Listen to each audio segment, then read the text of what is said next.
Ang Tristan da Cunha ay isang liblib na grupo ng isang isla sa Timog Atlantiko na matatagpuan mga 2,400 kilometro o 1,500 milya mula sa pinakamalapit na kalupaan na ang Saint Helena. Ito ay bahagi ng isang British Overseas Territory na kilala bilang Saint Helena, Ascension at Tristan da Cunha. Ay tahanan sa isang maliit na populasyon. Karamihan ay mga inapo ng mga British at European settlers.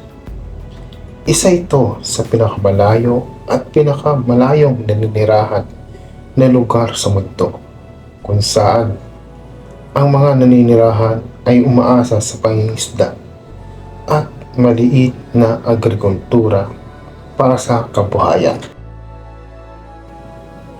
Mahirap ang pag-access sa mga isla dahil sa kanilang liblib na lokasyon at mahigpit na kondisyon ng panahon.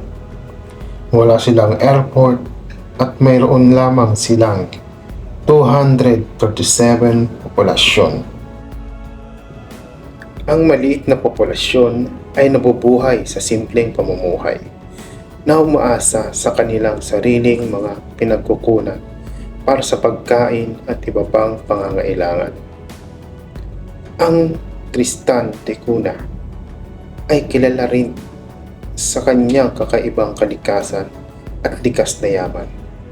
Ang mga hayop dito matatagpuan sa iba pang mga lugar sa mundo. Ang mga bisitang dayuhan ay dumadayo dito upang masilayan ang kakaibang ganda ng kalikasan at maranasan ang tahimik na buhay sa isla.